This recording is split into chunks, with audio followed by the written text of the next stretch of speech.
This is INCRadio, DZEM 954, the voice of truth, the official radio station of the Church of Christ or Iglesianicristo.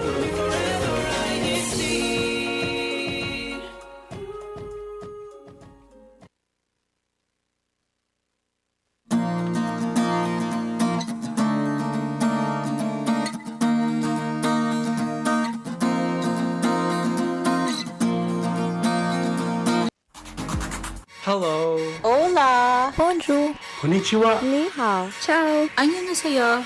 Mabuhay! Welcome to Washington State. Explore the sights. Discover new things. Appreciate the arts, music, and food. Travel to new places. Meet the people. Make new friends. In other words, come home with us. Come home with us. This is INCRadio Seattle, Washington. All right. Good morning, good afternoon, and good evening to all members and listeners around the world. We thank you for joining us for yet another edition of INC Seattle, Washington. I'm your host again for today, Brother Marlon Turin from the local congregation of Puyallup, Washington. And we have a very important topic to share with all of you today. Because on today's show, our topic of discussion will be soup comfort food. Super comfort food. What makes a dish a soup? What makes soup comforting? Stay tuned as we discuss about this and its wonderful blend of ingredients with our guests in our segment today. Not only that, we'll also hear from our correspondent who will have activities happening here in the District of Washington State. So without further ado, we'll go ahead and introduce our guest for today. We'll be speaking about soup. It is our very own Sister Kate. So if you could, please introduce yourself to our viewers today. If you have any shout outs, this is your opportunity to do so. Yes, hello. My name is Sister Kate from the local of Everett, and I would just like to shout out my family and all my friends in the local of Everett. Yay. Awesome. So happy to have you today on our show, Sister Kate. We have a very fun topic to discuss about, but we also want our viewers on our YouTube channel to also discuss in the chat. So we extend this question for you. What is your comfort soup? So we'd love to see your responses in the chat. So go ahead and share with other viewers that are viewing the program today as well. Also, while you're on YouTube, don't forget to subscribe to the channel so that you can always be notified of when the program is being aired here at INCRadio, Seattle, Washington. Okay, without further ado, we'll move into our next segment, which is super. I don't know why I have to say it like that. It's just like there's so many syllables. But it's kind of like adding things to a soup. You add things one at a time. All the ingredients. So super comfort food. Sister Kate, I hear that you are a very big expert when it comes to the field of soup. So I want to ask you, how do you define soup? Well, like, what is a soup? Well, I think disclaimer, I don't know if I'm an expert in soup. I love a soup and I love a broth. And I do like soup like in all seasons, even if it's hot.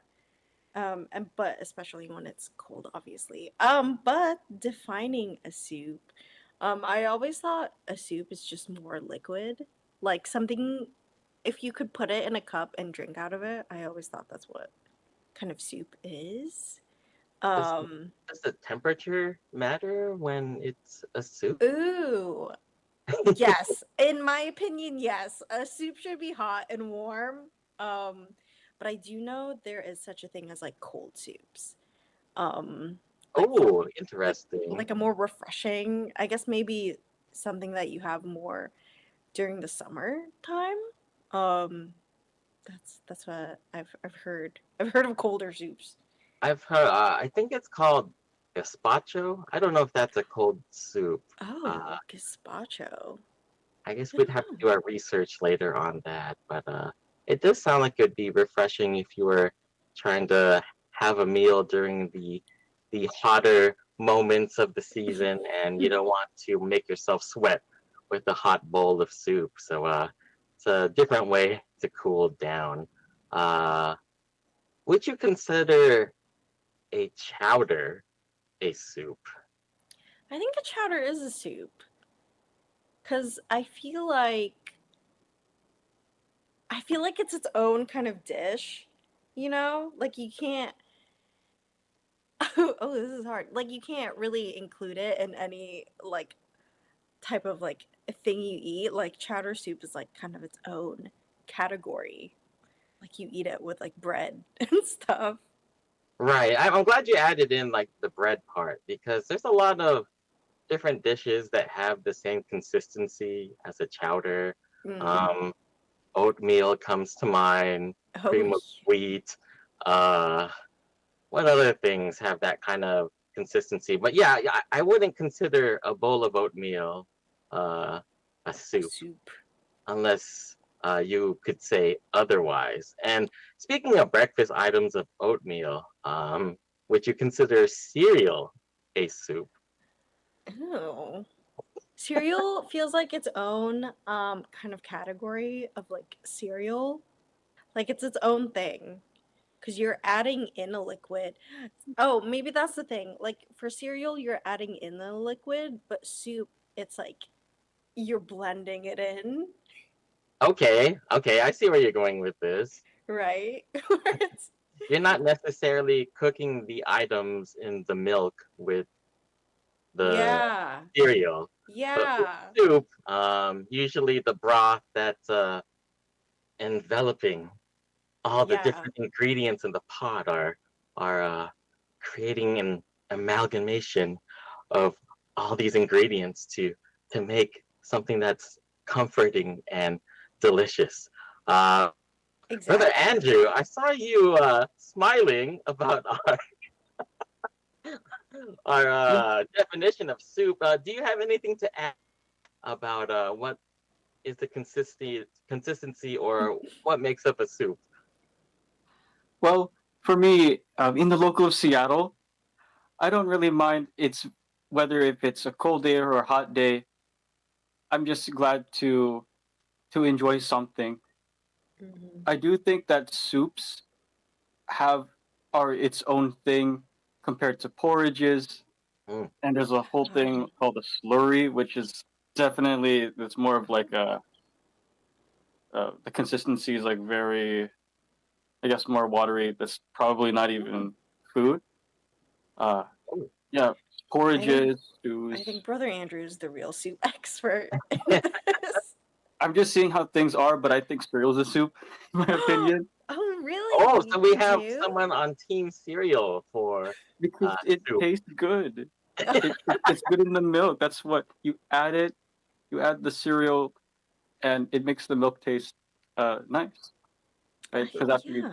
after you eat, usually for me, I drink the milk after. Yeah, that's true. I would also, I mean, I can see it from that perspective also because, you know, having a nice bowl of cereal, that could be comforting in its own right. Hmm. Especially if it's maybe one of your favorite cereals, like growing up or anything, like it brings back, you know, memories and stuff. But segue into that, you know, like childhood and things of the like.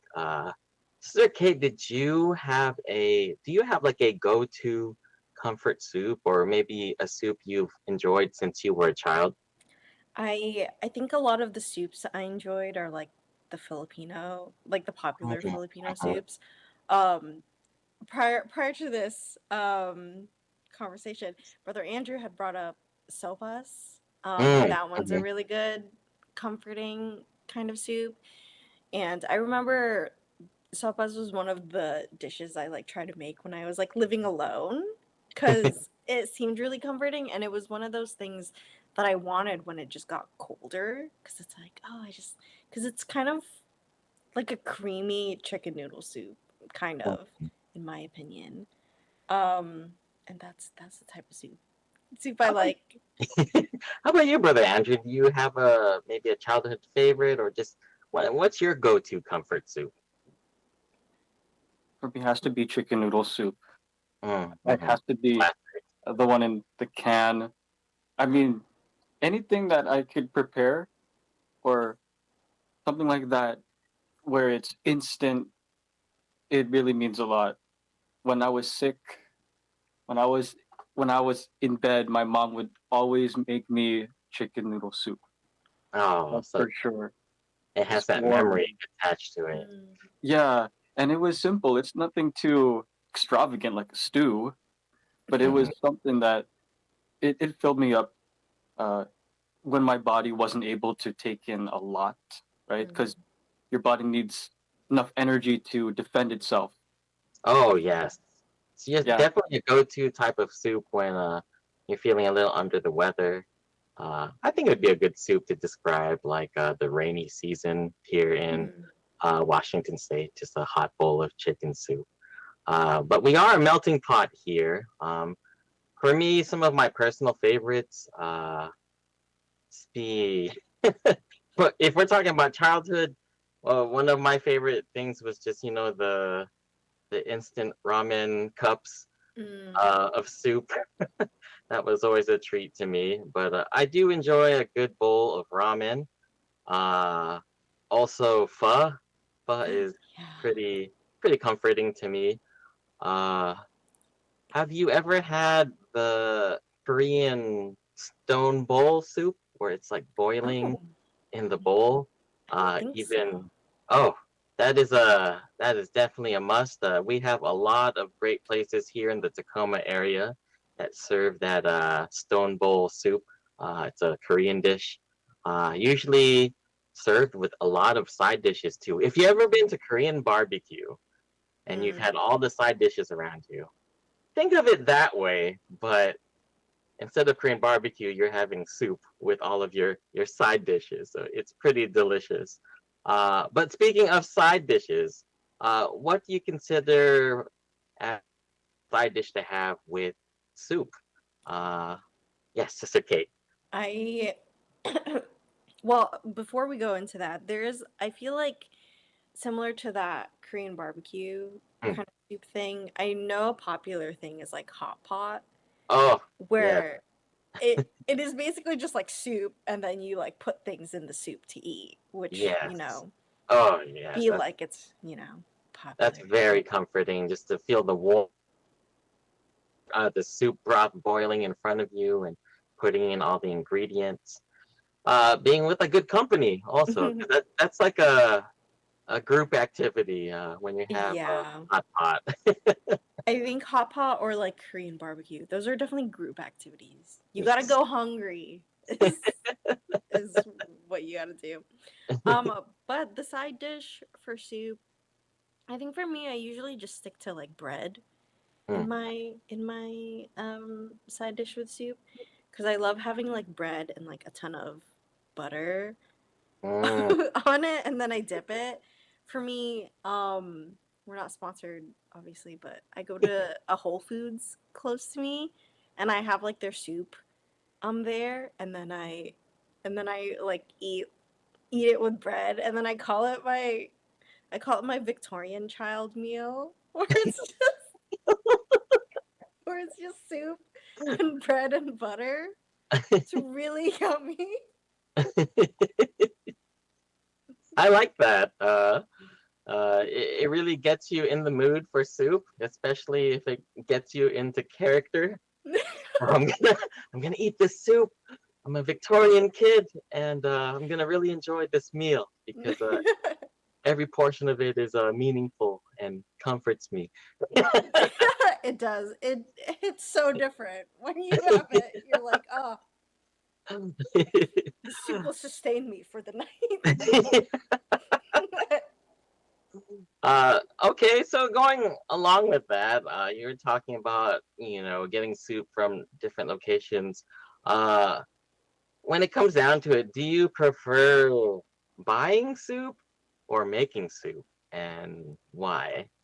Hmm. I think I've always just bought soup because I feel like soup is like a little hard to make because there's like so many steps. And I think in terms of just like hours, like because you have to boil everything and mix everything together, it does take a really long time. So I Hmm. do tend to just buy my soups, but I have been trying to like make more soups from scratch. Just because I bought like or I got gifted like a couple cookbooks Oh, that okay. have like soup recipes in it. So I'm trying to like see if I could like make it myself. Um, and yeah. You have a preference of how you like your soup? Do you like it smooth or chunky? Oh, I think for me, I like it smooth. Well, is it chunky in terms of like there's stuff in it? Yeah, when I hear chunky soup, maybe if it's like a stew with like beef in it, or even like a chili with the ground beef and Oh, beans in it, that's pretty chunky. Smooth, maybe like a tomato soup or like a hmm. squash type soup. I guess I guess I like all because sometimes I do like a chunky, like you know those what are they called? Like the cheese, like cheese, the broccoli and cheese potato type of Oh, okay, soup where yes. it's like kind of chunky. There's like Mm. chunks of potato in there. That's really yummy. How about And you, Brother Andrew? Are you on the smooth or chunky side? I'm gonna think of the more chunky side because when Okay. I think of some Filipino dishes like chicken gata, which has a coconut based broth. Uh, by the way, I'd rather buy. I do not know how to make these exquisite dishes from the Philippines, but it definitely tastes nice.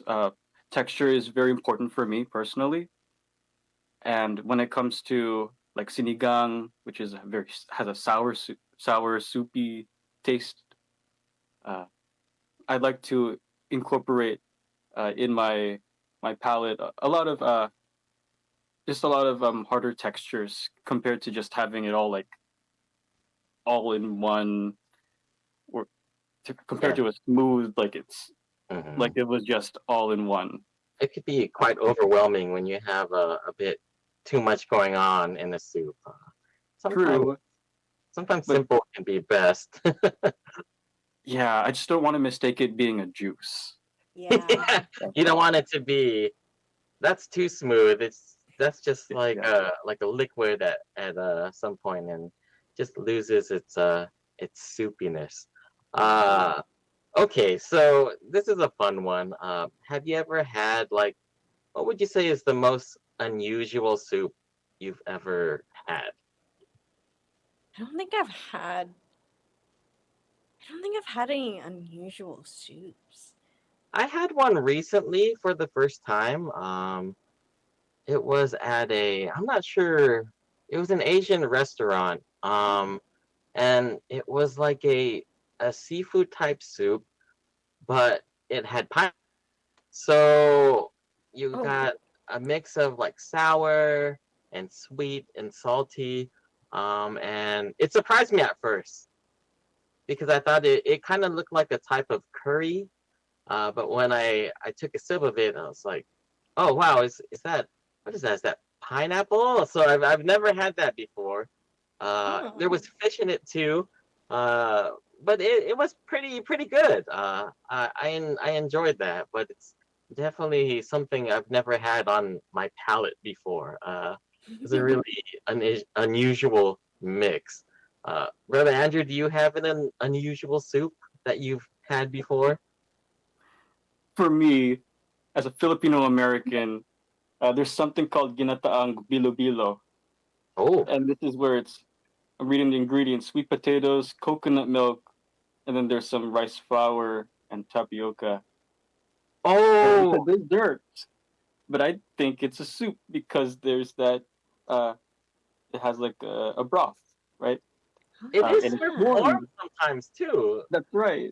So when Yeah. I was so hungry, when I was at work, I had it, and it's not the only time, but whenever I was treated for a meal, I was offered some bilo bilo. So I it took some time getting used to, because usually for desserts I think it's a little cool, or if it's like a hot apple pie. But Hmm. this one's a little different. It's a soup, but it's sweet, right? Yeah. Yeah, that's true. I I've only ever had it warm. I've never had I've it never. cold. If it's cold, it's because I don't have a way of warming it up. I just want to eat Yep. it. That's true. But yeah, if none of our viewers have tried those kinds of soups before, maybe this can be your springboard into trying new soups that might be out of your comfort zone, but when you try them, they could end up being a new comfort food for you in the vast world of soup. Okay, with that said, that will end our discussion of soup today. So we'll move on to our next segment, which is CFO in action. Okay, so Brother Andrew, our correspondent for today, what do we have for CFO in action? I'm glad you asked, Brother Marlon. When it comes to our CFO in action, we're going to begin with talking about a previous activity that happened in the District of Washington State. So when it comes to the students of the Church of Christ, students around the world, there was a district student graduate and student special gathering. It was last Sunday, October 5th at 6 p.m. at the Shoreline Chapel. There was an endearing message and socializing with games and great prizes. When it comes to our upcoming activities, on October 19th, on October 19th, which is a Sunday, there will be a district-wide Care for Humanity. This will happen at the Seattle Chapel parking lot. This is intended for those who are in need. We are ready to give to the community in this part of the world. And on October 24th at 7:30 p.m. Friday, there will be a special gathering of the Kadiwa and the Binhi. So Kadiwa, 18 and above, single members of the church, and the Binhi, 12 to 17 members of the church.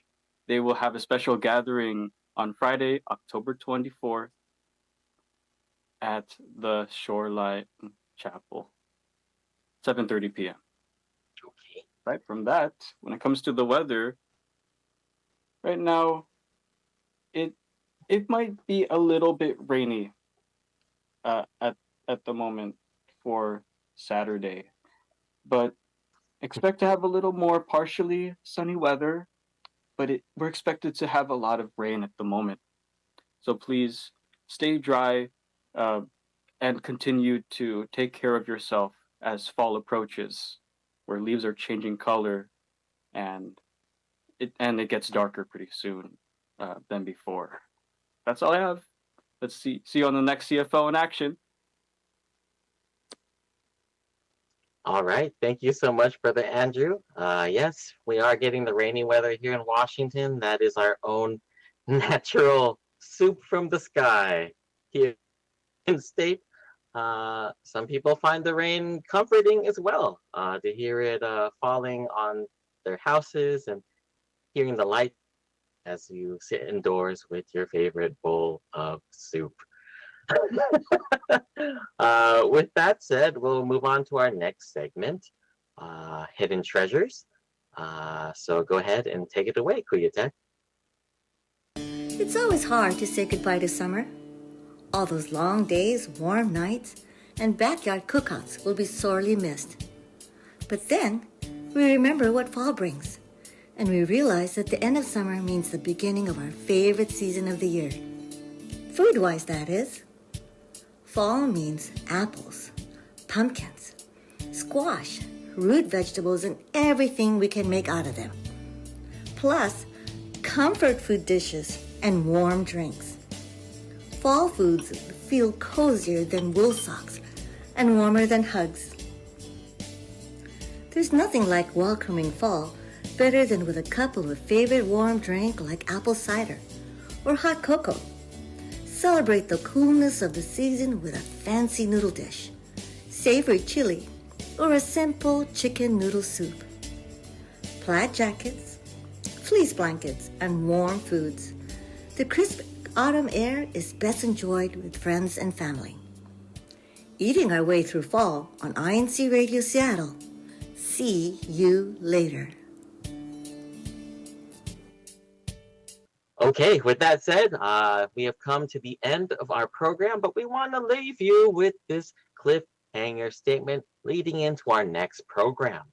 And that is, what is your ideal cozy day?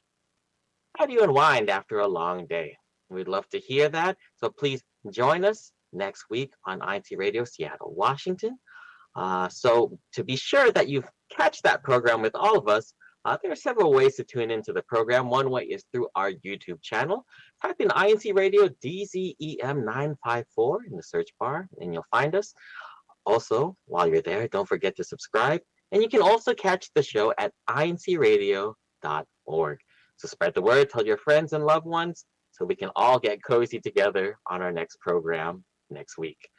With that said, we want to say a special thank you to Brother Eduardo Manalo, our Executive Minister, Brother Angelo Manalo, our Deputy Executive Minister, Brother Ramil Regino, our District Minister, Brother Eli Rivera, our Assistant District Minister, Brother Chris Valdez, our CFO Overseer, Brother Manly Andaya, our Executive Producer, the listeners, thank you so much for tuning in today, and the INC Radio Tech crew. This show would not be made possible without all of you. So thank you so much from the bottom of our hearts. And with that, from INC Radio Seattle, we will see you later.